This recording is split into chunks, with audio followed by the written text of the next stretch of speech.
بسم اللہ الرحمن الرحیم۔ السلام علیکم ناظرین، آج 30 ستمبر اور پیر کی صبح ہے، اور وہ دن، وہ شاہکار دن جو ہے وہ آ چکا جس کا انتظار تھا بڑی شدت سے، اور وہ ہفتہ شروع ہو چکا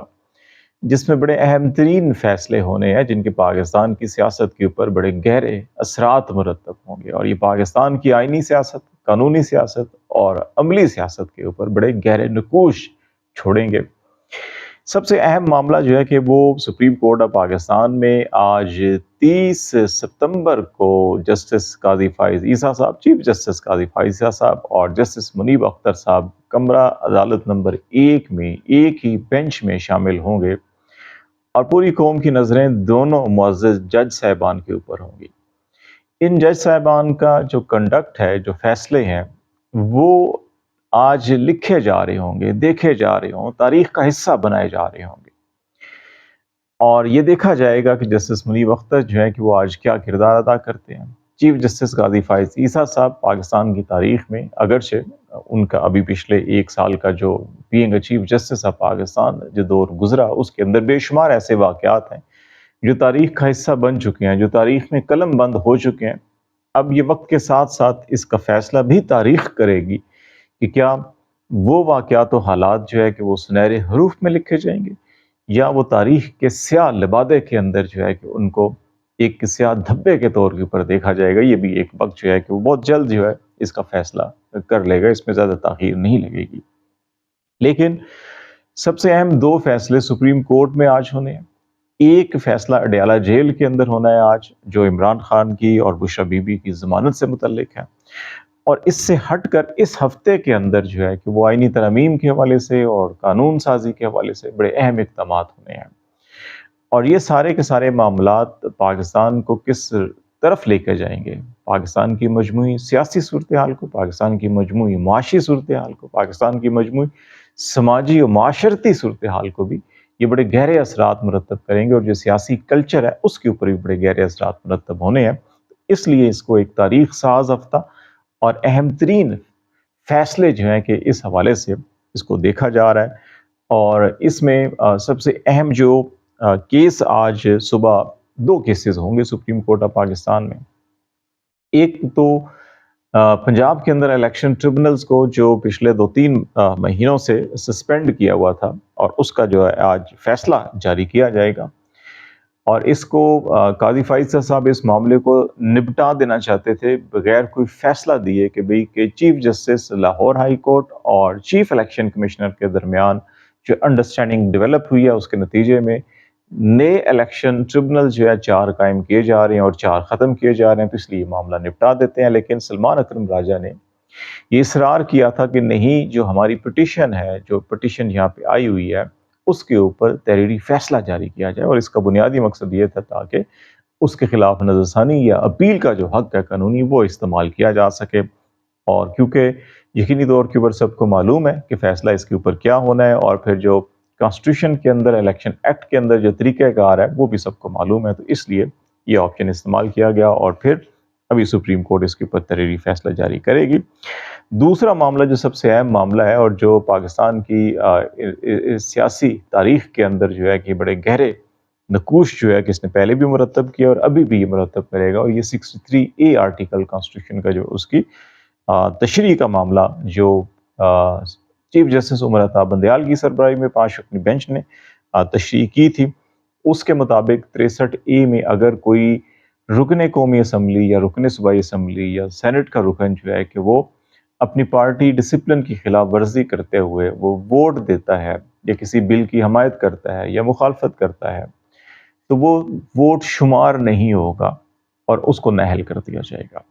اب اس کے اوپر جو ہے کہ اب جو موجودہ یہ حکومت ہے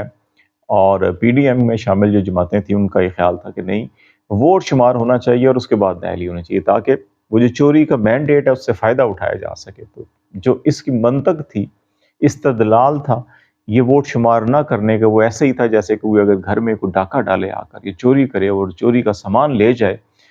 اور چور پکڑا جائے تو اس کو سزا دے دی جائے چوری کی، لیکن مال مسروقہ برآمد نہ کیا جائے، تو یہ بھی ادھورا انصاف ہوگا۔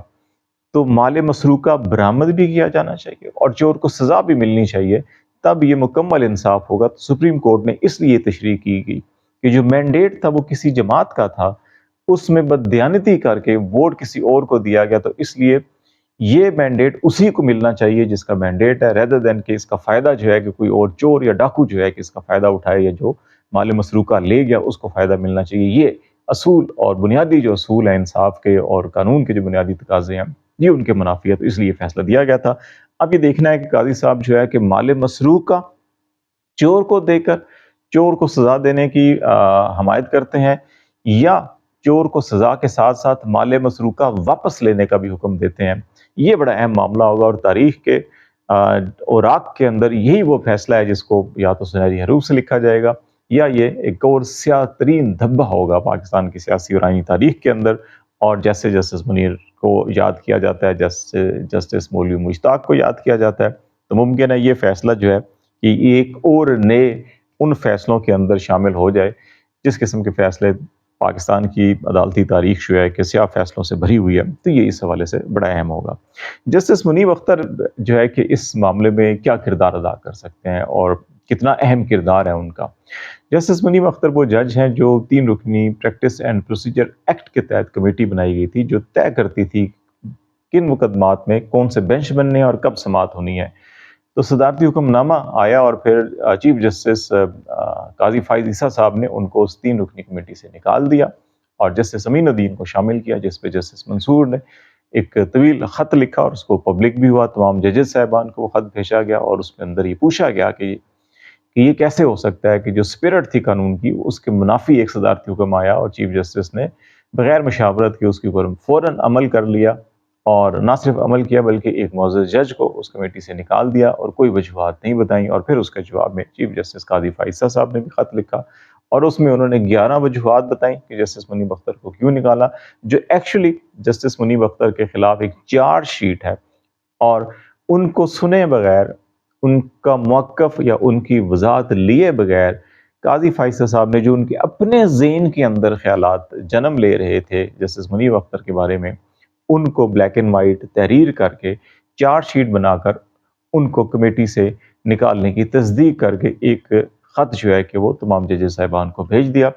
اب اس کا جواب جسٹس منیب اختر صاحب جو ہے کہ غالباً آج جب یہ سماعت ہوگی تو اس میں یہ جواب ضرور رہے گا، اور اس میں یہ جواب جو ہے کہ یہ قانون اور آئین کی منطق کے مطابق ہوگا میرے خیال کے مطابق، اور اس میں جسٹس قاضی فائز عیسیٰ صاحب کا شاید ان کے conduct being a chief justice, committee کے سربراہ کے طور کے اوپر بھی، اور ایک جو ہے کہ قانون دان کے حوالے سے بھی جو انہوں نے یہ بنیادی انصاف اور قانون کے تقاضوں کے منافی جو ہے الزامات کو صرف ذہن کے اندر اپنے محدود رکھ کر اور پھر ان پر عمل بھی کر دیا، اور جسٹس منیب اختر کو پریکٹیکلی سزا بھی دے دی کمیٹی میں سے نکال کر۔ یہ ہے کہ بغیر سنے آپ نے کسی کو سزا دے دی، اس سے بڑا کوئی سنگین جرم نہیں ہو سکتا کسی ایک منصف یا منصف اعلیٰ کے خلاف کہ وہ اپنے بنیادی فرائض سر انجام دینے میں ناکام ہوا ہے۔ اور اگر یہ چارج شیٹ منیب اختر کی طرف سے آتی ہے اور وہ اس کو نہ صرف قاضی فائز صاحب کو خط لکھتے ہیں یا اوپن کورٹ کے اندر وہ پڑھ دیتے ہیں، اور یہ سپریم جوڈیشل کونسل کی طرف بھی اگر جاتا ہے تو قاضی صاحب کے لیے بچنا جو ہے بڑا مشکل ہوگا، لیکن کیونکہ وہ سپریم جوڈیشل کونسل کے سربراہ چیئرمین خود ہیں اور یہ فیصلہ انہوں نے کرنا ہے کہ کون سا ریفرنس یا کون سی چیز کب جو ہے کہ وہ ایجنڈے پہ آنی ہے، یہ اجلاس کب ہونا ہے، تو اس لیے اب دن تو رہ گئے 25 سارے ان کے، اور اگر ان کو ایکسٹینشن نہیں ملتی تو پھر تو ریٹائر ہو جائیں گے۔ لیکن ایک روایت وہ ڈال گئے ہیں کہ اگر کوئی ریٹائر بھی ہو گئے تو اس کے خلاف اس کے بعد بھی کارروائی ہو سکتی ہے، تو یہ بہت سی ایسی چیزیں ہیں جو قاضی صاحب کا پیچھا ریٹائرمنٹ کے بعد بھی شاید نہیں چھوڑیں گی۔ اور دوسرا جو ہے کہ منیب اختر صاحب جو ہے کہ یہ کہہ کر کہ یہ اس کمیٹی کی تشکیل اور اس کے سارے یہ ریزنز ہیں جس کی وجہ سے یہ کمیٹی کی تشکیل بھی ٹھیک نہیں ہے، وہ سمجھتے ہیں، اس لیے وہ اس کمیٹی کے کیے گئے فیصلوں کے مطابق اس بینچ پہ نہیں بیٹھتے۔ اگر اٹھ جاتے ہیں تو بینچ ٹوٹ جائے گا، اور یہ معاملہ جو ہے کہ اگلے 1-2 دنوں میں مزید نیا بینچ بننا اور پھر نئی سماعت اور اس پہ جا سکتا ہے۔ توشہ خانہ ضمانت کے حوالے سے اہم فیصلہ جو ہے کہ آج میرا خیال ہے کہ سماعت مکمل ہو جائے گی، فیصلہ محفوظ ہو سکتا ہے، آج آفٹرنون میں سنایا بھی جا سکتا ہے، ہو سکتا ہے کل یا پرسوں بھی سنایا جائے، لیکن اسی کیس کے اندر 2 اکتوبر جو ہے کہ وہ فرد جرم عائد کرنے کے لیے بھی مقرر ہے، اور اڈیالہ جیل میں ہی اس کی سماعت ہونی ہے، اور بشا بی بی اور عمران خان کے خلاف فرد جرم عائد ہونی ہے۔ تو میرا خیال ہے کہ اس میں کم دکھائی دیتا ہے، ہو سکتا ہے ضمانت ہو جائے، لیکن زیادہ امکان، غالب امکان یہ ہے کہ شاید ضمانت نہیں ہوگی اور ان کو جو ہے کہ پھر 2 تاریخ کو فرد جرم ان کے اوپر عائد کی جائے گی۔ ایک اور معاملہ جو ہے کہ جو ساری آئینی ترمیم کے ساتھ جڑا ہوا وہ ہے 300 وکلا کا خط. اس پہ آپ نے بے شمار چیزیں بہت سے لوگوں سے کل جو ہے کہ شام گے تک جو ہے کہ اس کے اوپر بحث و تکرار ہوتی رہی، بہت سی چیزیں آئی ہیں. لیکن اس میں جو سب سے اہم ترین نقطہ ہے جو میں جس پہ بات کرنا چاہتا ہوں وہ یہ ہے کہ اس میں تمام معزز جج صاحبان ہائی کورٹ کے اور سپریم کورٹ کے ان سے کہا گیا ہے کہ یہ جو آئینی ترمیم کا پیکج سامنے آیا ہے اور اس کے اندر جو چیزیں آئی یہ ایک پی سی او سے کم نہیں ہے، کسی آمر کے جاری کردہ جو ہے کہ حکم نامے یا قانون میں ترمیم یا جو ہے کہ آئین میں ترمیم کے مترادف ہے. اور ان کے تحت اگر ججز جو ہیں کہ وہ کام کریں گے، کام جاری رکھیں گے تو وہ پی سی او جج کہلائیں گے. اور اگر ان کے تحت جو عدالتیں قائم ہوتی ہیں یا عدالتیں جو پروسیڈ کرتی ہیں تو وہ پی سی او کورٹ تصور ہوں گی. تو اس لیے ججز کو گریز کرنا چاہیے ان عدالتوں کا حصہ بننے کے لیے. تو یہ ایک چیز جو ہے سب سے اہم نقطہ جو اس کے اندر ایک لیگل پوائنٹ ہے وہ ایک یہ اٹھایا گیا، اور یہ تمام کے تمام بڑے معتبر جو ہے کہ وہ وکلا ہیں. ایک معاملہ جس پہ اور میں بات کرنا چاہ رہا ہوں وہ کراچی میں احتجاج اور پھر راولپنڈی میں جو خواتین کی گرفتاریاں ہوئی ہیں، اور اس میں خاص طور کے اوپر سمابیہ طاہر کا بیان اور روشن جان جو 80 سالہ خاتون. کسی بھی ریاست کو ماں جیسا تصور کیا جاتا ہے کہ ریاست جو ہے کہ وہ ایک ماں جیسی ہوتی ہے، اور اس قسم کی خواتین جو 80 سال 90 سال اور پاکستان کی عمر جو ہے کہ اس وقت وہ 77 سال ہے کہ یہ پاکستان سے پہلے کی ہیں، یہ ریاست کی مائیں ہیں. اور اگر ریاست کی ماؤں کو ریاستی کارندے جو ہیں وہ درندوں کی طرح سلوک کریں گے تو یقین جانیے کہ پاکستان یا اس ریاست کا معیار جو ہے کتنا پستی میں چلا جائے گا. ہم کتنا اخلاقی، قانونی، آئینی طور کے اوپر اتنی پستی میں جا رہے ہیں کہ ہم اپنی ماؤں کے ساتھ وہ سلوک کی محض اس لیے کہ وہ ایک سیاسی سوچ یا ایک سیاسی شخص کی حمایت میں جو ہے وہ سڑک پر آ جاتی ہیں اور وکٹری کا نشان اگر بناتی ہیں، کسی کے ساتھ محبت کا اظہار کرتی ہیں، تو اس لیے ان کو یہ سزا دی جا رہی ہے کہ 80 سالہ خاتون کو آپ دہشت گرد بنا کر پیش کرتے ہیں. اور یہ نظام انصاف کے اوپر ایک بہت بڑا کویسچن مارک بھی ہے کہ پھر ان کا جو ہے کوئی جسمانی ریمانڈ بھی دے دیا جاتا ہے. اور دوسری طرف سمابیہ طاہر جن کو آپ نے تمام مناظر بھی دیکھے، ان کو گرفتار جس انداز کے اندر کیا گیا، اور وہ میل جو پولیس اہلکار ہیں وہ ان کو گرفتار کر رہے ہیں، اور پھر انہوں نے آ کے عدالت کے اندر اسٹیٹمنٹ بھی دیا کہ ان کا دوپٹہ کھینچا گیا اور ان کے گریبان میں ہاتھ ڈالا گیا. یہ وہ سنگین جرائم ہے کہ پاکستان جو ہے کہ وہ اسلامی جمہوریہ پاکستان ہے، اسلامی بھی ہے، جمہوریہ بھی ہے اور پاکستان بھی ہے. یقین جانیے جو اسلامی سلطنت کا بنیادی سٹرکچر جو قائم کیا گیا تھا حضرت عمر کے دور کے اندر، رسول پاک صلی اللہ علیہ وسلم نے ریاست مدینہ قائم کی، طیب جو ہے کہ وہ اس کے اندر بہت ساری چیزوں کو طے کیا گیا. لیکن جو گورننس کا سٹرکچر جو ہے کہ ڈپارٹمنٹ وائز اور اس طرح سے جو بھی بنایا گیا وہ حضرت عمر کے دور کے اندر بنایا گیا تھا. اور انہوں نے یہ کہا تھا کہ ان کے دور حکومت میں اگر ایک کتا بھی دریا کے کنارے پہ پیاسا اگر مرتا ہے تو میں اس کے لیے جواب دہ ہوں گا. اب یقین جانیے اگر پاکستان کے ساتھ اگر اسلامی ہے، جمہوریہ ہے، اور پھر اپنی ماؤں بہنوں بیٹیوں کے ساتھ اگر یہ ہم سلوک کر رہے ہیں تو تصور کیجئے